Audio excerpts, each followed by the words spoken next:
Ganhar, Gastar e Investir. O livro do dinheiro para mulheres. Denise Damiani e Cíntia de Almeida. Um manual precioso que aconselha a aplicação do empreendedorismo a fim de obter resultados que assegurem a valorização e a capacidade de realização da mulher. Com o objetivo de inspirar e motivar a busca de uma vida independente, rica e feliz, Ganhar, Gastar e Investir apresenta possíveis soluções para os desafios específicos que a mulher enfrenta em sua relação com o trabalho e o dinheiro. Dicas para ganhar mais, gastar menos e investir bem a diferença. Vamos falar sobre dinheiro? A chifrada da búfala. A autora Denise era sócia da consultoria Bain & Company e estava em um encontro global de sócios em Nova Delhi, na Índia. No caminho de uma reunião, foi atacada por uma búfala que andava com seu filhote pela rua. Foram 6 meses de recuperação. Durante esse período, trabalhou de casa e, em seu tempo livre, dedicou-se a dar consultorias informais às amigas e colegas, em busca de ajudá-las a estabelecerem uma relação saudável com o dinheiro e a carreira. O susto do ocorrido mudou sua vida. Depois de 1 ano e meio do acidente, saiu da Bain e criou a própria consultoria, destinada a atender clientes empresariais e também a ajudar mulheres e suas famílias a terem uma vida mais livre, rica, independente e feliz no trabalho. Sua trajetória profissional mostrou que as mulheres quase sempre são mais pobres, ganham menos, gastam mais, não investem e vivem mais. Há muitas razões para este comportamento. Ganhar, gastar e investir. A definição de riqueza não deve ser estabelecida só pela entrada de dinheiro. Cortar gastos também é essencial e deve ser feito o tempo todo. Saber investir a diferença, que é o rendimento a partir do que você ganhou e deixou de gastar, garantirá a segurança futura. Portanto, ganhar, gastar e investir são 3 coisas que devem estar relacionadas. Para alcançar o equilíbrio financeiro, o primeiro passo é entender o que fazemos e por que fazemos. A nossa relação com o dinheiro não é meramente racional e orientada por uma planilha. Para entender qual é o nosso modelo mental, é importante responder a si mesmo as perguntas a seguir. Qual é a lembrança mais antiga que você tem sobre dinheiro? Como as questões financeiras eram tratadas em sua casa? Para você, o dinheiro está relacionado com liberdade e prazer ou angústia? Quem você admira pela forma com que lida com o dinheiro? As respostas às perguntas devem gerar reflexões.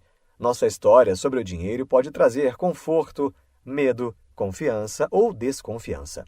Sendo assim, é importante entender suas memórias e analisar como elas podem ter influenciado a forma que lida com os ganhos, os gastos e os investimentos. Você quer gastar menos e não consegue? Se analisar o motivo, verá que o que quer conservar é o seu estado atual. Verá que o que quer conservar é o seu atual padrão de gastos, as roupas da moda, o jantar no restaurante caro, o celular novo, etc. Ou diz que quer ser promovida, mas não se movimenta para uma nova posição. Será que você não quer conservar a segurança da sua atual situação? Qual é o seu principal problema hoje? E pensando nele, o que você está querendo conservar nessa situação? Por que não consegue modificá-la? Qual é o seu sonho de realização pessoal e profissional? Por que a relação com o dinheiro é tão complicada? Não é fácil pensar e falar sobre dinheiro na nossa cultura. A falta de educação financeira formal é um dos motivos de tanta gente encontrar dificuldades para administrar o dinheiro, fazer declaração de imposto de renda, pedir aumento, cortar gastos e realizar bons investimentos. Há também um motivo mais profundo, que atua sobre crenças e expectativas. No livro é chamado de armadilhas mentais, que prejudicam grande parte das mulheres e são adquiridas por um código cultural e propagadas ao longo do tempo através das novelas, publicidade e outras mídias. O pensamento mágico. A armadilha mais comum é a expectativa irreal de que algo ou alguém vai resolver os problemas financeiros. O mito do príncipe encantado vive em nossa cultura. A ideia de que algum homem, especialmente o pai ou o marido, deve cuidar das mulheres. Acreditar nisso é achar que a mulher não é capaz de dar conta sozinha de seu sustento e futuro financeiro. O complexo da boazinha. Na infância, as mulheres são ensinadas a serem a boa moça, respeitar os mais velhos, ter bons modos à mesa, não levantar a voz, servir aos outros, etc. Mesmo depois de crescidas, é comum encontrar resquícios de noções ultrapassadas e limitadoras sobre o que consiste em ser mulher. A síndrome da fraude. Esta característica comportamental está diretamente relacionada ao perfeccionismo, à baixa autoestima e auto-boicote, um mal que afeta muito mais mulheres que homens. Por mais competentes que sejam, tendem a achar que não são boas o suficiente. Isso pode fazer com que elas evitem promoções ou até aceitem relações abusivas. O falso dilema. Dinheiro versus felicidade. Você quer ganhar dinheiro ou ser feliz? Essa questão mal formulada leva muitas mulheres a renunciar à independência financeira e o desejo de avanço profissional. Porém, todos, homens e mulheres, podem ganhar dinheiro e ser felizes, contanto que estejam conscientes daquilo que desejam conservar. Nossa cultura indica que as mulheres têm que optar entre o trabalho e os filhos, ou que subir na carreira e ganhar mais é uma ameaça ao companheiro que ganha menos. Colisão de domínios. Significa misturar questões que estão em âmbitos diferentes da vida. Confundir questões emocionais com questões financeiras afasta atitudes que poderiam gerar mudanças positivas. Preenchendo a planilha. A planilha eficiente é básica, ampla e não se prende aos mínimos gastos. O importante é ter registrado quanto você ganha e quanto você gasta em cada uma das principais categorias de despesas, como casa, saúde, lazer, etc.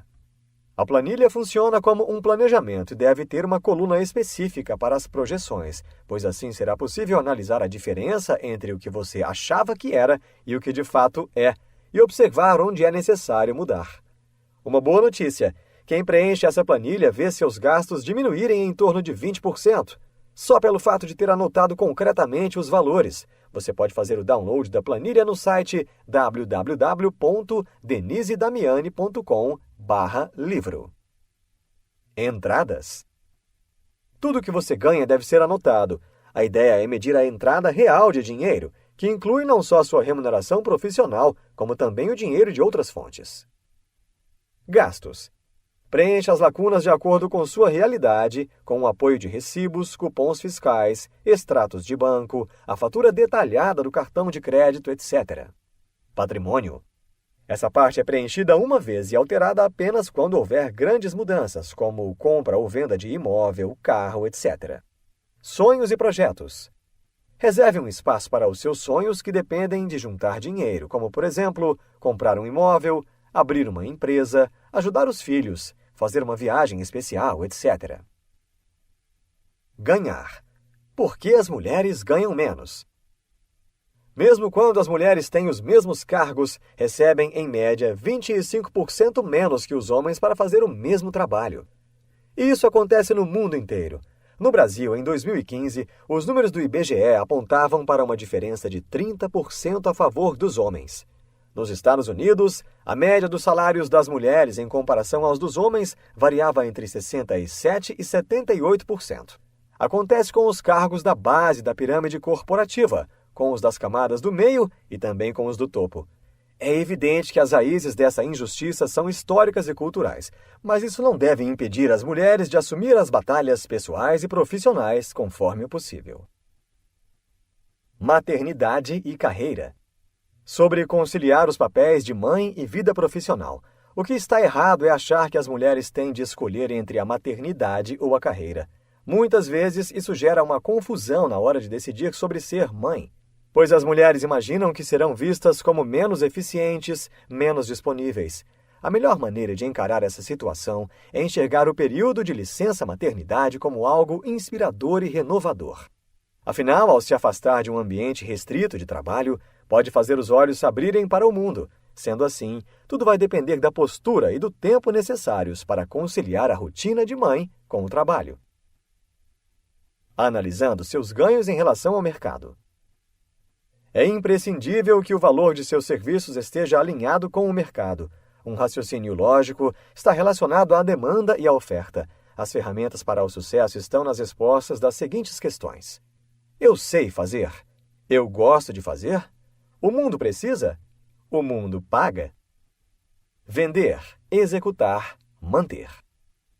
A autora chama de tripé do valor: vender, executar com excelência e manter. Independentemente da área de atuação e do perfil, isso é necessário para ganhar mais. Vender é comunicar o seu valor, que é o valor do produto ou serviço que você oferece. O bom resultado tem que ser divulgado e creditado. Executar é principalmente entregar resultados. Tem a ver com conhecer as necessidades do trabalho, ser competente, enfrentar os desafios e realizar com excelência. Manter é cultivar os bons relacionamentos, reconhecer o valor e as necessidades das pessoas e atendê-las da melhor forma possível. Não tenha vergonha de se vender. Vender envolve elaborar uma estratégia para conectar-se com o mundo, estudar, ouvir pessoas e ampliar conhecimentos até encontrar um ponto de ligação entre a necessidade do outro e o seu produto ou serviço. Neste momento, não deixe de atribuir méritos e créditos a si mesma. Quando se trata de aumentar os seus ganhos, saber precificar é tão importante quanto saber vender. Cultive relacionamentos positivos. É totalmente favorável criar laços e alianças com outros profissionais dedicados ao trabalho. Procure um chefe, homem ou mulher, que seja seguro o bastante para reconhecer o seu valor. Procure um mentor, um profissional da sua área que tem mais experiência e que se dispõe a orientá-la em sua carreira. Networking. Este é o momento de estabelecer uma conexão simplesmente humana com alguém ligado ao seu trabalho. Por exemplo, mostrar-se disponível e oferecer para ajudar de alguma forma. Ir almoçar junto e conversar. É necessário entender a necessidade do outro e fazer com que ele entenda a sua, mantendo sempre a transparência dessa relação. É importante também ter a consciência de que somos uma única pessoa, no trabalho ou em casa. Portanto, aproximar a família e as pessoas do trabalho ajuda a integrar os filhos em uma parte da vida que não deve se manter distante. Aprenda a negociar. Resultados valem mais que esforços. Argumentos como eu preciso ou eu mereço não são bons.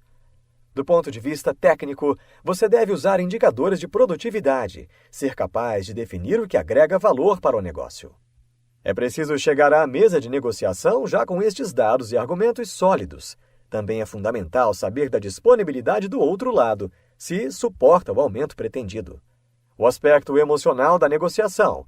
Um erro é ir para a negociação quando já está no limite da paciência. Deve se expressar com positividade e demonstrar que gosta do trabalho e quer muito ficar, mas deseja ganhar mais por razões mensuráveis. E esteja ciente de que uma negociação dificilmente se conclui na primeira conversa. Respire fundo e seja paciente. Rede de conversação. Em uma mensagem de alto impacto, é essencial ter muita clareza e no tom de voz adequado. Para isso, antes de conversar, é preciso ter as respostas para as seguintes perguntas. O que exatamente estou oferecendo? Quais habilidades, produtos, serviços tenho a apresentar? Qual é o meu diferencial? As vantagens do que faço? Em quanto tempo consigo sintetizar a minha mensagem de forma clara e precisa? O ideal é chegar ao ponto em que você consiga resumir a mensagem em poucos minutos, focando nos pontos mais relevantes para o seu interlocutor. Lembre-se, é saudável treinar a capacidade de ouvir não sem se deixar abalar. Gastar. Gastar deve ser sinônimo de controle. Fazer gastos inteligentes envolve saber se aquilo que está saindo da sua conta está agregando à sua vida, colaborando para alcançar objetivos, ou se está, na verdade, lhe afastando de realizar os seus sonhos. Ninguém consegue fazer nenhum movimento de controle de gastos se não souber quanto realmente gasta e com o quê. Por isso, a grande importância de planejar o seu orçamento através de uma planilha. Planejando seus gastos. Deve ser óbvio que você precisa gastar menos que ganha e deve saber definir onde pode gastar menos. A diferença entre os ganhos e os gastos depende da personalidade de cada um. A base deve ser mensal ou trimestral, de acordo com suas necessidades. Sendo assim, divida seu orçamento em duas partes, fixo e variável. Custos fixos. Aqueles que batem todo mês ou todo ano. Aluguel, condomínio, seguros, mercado, manutenção do lar, etc. Custos variáveis. todas as despesas extras, como um jantar com os amigos, uma roupa nova, um curso, uma viagem, etc. Se já ultrapassou seu orçamento variável do mês, adie aquele gasto. Mesmo que tenha reservas no banco, respeite o limite do orçamento variável. Ciladas comuns são falta de planejamento, falta de controle, tratar o cartão de crédito como uma ferramenta para viver além do que o seu orçamento permite, confundir gastos com investimentos. O ideal é entender que o cartão de crédito não é uma categoria de gastos, e sim um meio de pagamento, e que reformar a sua casa pode ser um investimento porque, teoricamente, você aumentará o valor de revenda do seu imóvel. Mas trocar a mobília, por exemplo, é apenas gasto. A lógica de investir é estudar o retorno e avaliar se você tem dinheiro para isso no momento. Família, casamento, dinheiro e divisão de gastos. Existem outras variáveis quando se tem outras pessoas dependentes de você. Mesmo assim, é possível promover mudanças na relação com o dinheiro. Diversos estudos comprovam que o dinheiro é o maior agente causador de brigas conjugais. A cultura machista em que os homens são criados não costuma abrir espaço para que a mulher assuma o comando da sua vida financeira. Por exemplo, a conta conjunta deve contemplar apenas os gastos comuns. É relevante que cada um mantenha sua própria conta separada para despesas pessoais e para poupança ou investimento. O segundo passo importante é analisar as planilhas que incluem o planejamento para o futuro dos dois. Dessa maneira, será possível entender, como casal, o que os dois têm em comum e quais serão as reservas a serem feitas. Educar os filhos para a liberdade financeira é outra escolha certa. É importante que eles saibam a real situação financeira dos pais, estimular que sonhem alto e indicar os caminhos certos para a realização, ao invés de acomodá-los com o dinheiro que os pais já possuem. Investir. Com o dinheiro investido, você ganha coragem para se livrar do que se torna tóxico em sua vida, seja um emprego sem futuro ou um casamento frustrado. Investir não é apenas guardar dinheiro. Investir bem é fazer com que o dinheiro que você ganhou e não gastou tenha a maior rentabilidade possível. A primeira soma a ser reservada é para as necessidades, para se prevenir contra qualquer emergência, um acidente, um tratamento médico, um conserto na casa, etc. A seguir, tem a segurança necessária para maiores mudanças na vida. Poupe o equivalente a 3 anos de gastos para poder se manter sem ganhar. Você também deve economizar um valor para realizar os seus sonhos. Por fim, vem a aposentadoria. Apesar da sua importância, é a última poupança a ser feita. Não faz sentido começar a guardar dinheiro para a aposentadoria se ainda não juntou o suficiente para uma emergência ou para um período sem trabalho. Para ajudar, use a ferramenta virtual Visão Futuro, disponível em www.denisedamiani.com/livro. Tenha a resposta para as seguintes perguntas a fim de saber no que investir. Qual é o valor do meu objetivo? Quanto dinheiro tenho hoje? Quanto consigo guardar por ano? Como e em que estou disposta a aplicar ou investir meu dinheiro? Pouco dinheiro investido no lugar adequado, no prazo certo, pode ser a diferença entre a riqueza e a pobreza na velhice, ou a garantia da realização de um sonho. Investimentos. Conceitos básicos. Rentabilidade. É o retorno sobre o seu investimento, ou seja, quanto o seu dinheiro vai render ou crescer. A rentabilidade se mede em percentual de um valor de referência, que tem como base os juros da economia. Como o CDI, Certificado de Depósito Interbancário, é a referência nacional do mercado. Como o CDI, Certificado de Depósito Interbancário, é a referência nacional do mercado para a maioria dos investimentos, a rentabilidade de uma aplicação será geralmente medida por esse parâmetro. Este percentual indicará o rendimento ao ano. O valor informado pelos bancos é sobre o rendimento bruto, que não é, de fato, o valor que entrará na sua conta quando o dinheiro for resgatado.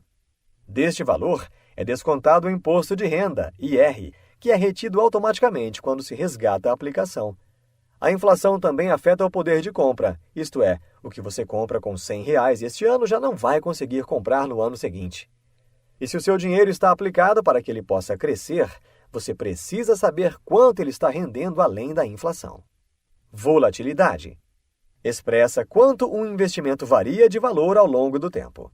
Um investimento pode ser considerado estável ou com baixa volatilidade quando não varia muito dia após dia. Por exemplo, Ações costumam ser voláteis, variando muito de acordo com as condições do mercado. E os investimentos que têm maiores chances de rendimentos mais altos são os mais voláteis, têm altos e baixos, sendo que hoje podem dobrar o que você investiu e amanhã podem valer a metade. Liquidez. Tem a ver com o tempo que leva para converter o investimento em dinheiro. Quando faz um investimento, você realoca um dinheiro para um ativo, uma aplicação, um fundo de ações, um imóvel, etc. Esse dinheiro investido fica preso. Quanto mais rápida for a conversão desse ativo em dinheiro, maior a liquidez.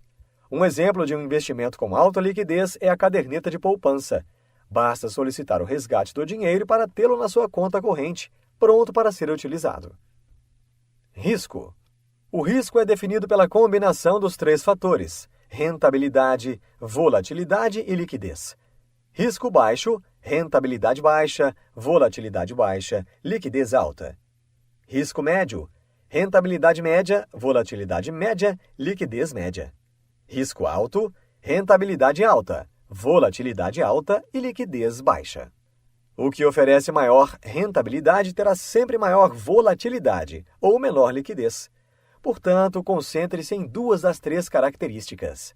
As dicas são: investir naquilo que consegue entender, descobrir o que faz sentido para você. E a melhor forma de fazer isso é por meio de trocas inteligentes e orientações profissionais. Para fechar, o fluxo da positividade. O dinheiro é fundamental e merece atenção, precisa ser usado de forma consciente. Quanto mais associarmos o dinheiro a coisas positivas, a realizar sonhos, ajudar pessoas, conquistar a liberdade, maior será o cuidado com nossa vida financeira. Se gostamos do que fazemos, fazemos bem. Se fizermos bem, dá certo. Se dá certo, compartilhamos, ajudamos e somos ajudados. Existe uma antiga tradição machista que gera a submissão das mulheres. As coisas começam a acontecer quando se quer libertar do mal-estar gerado pelas consequências da opressão.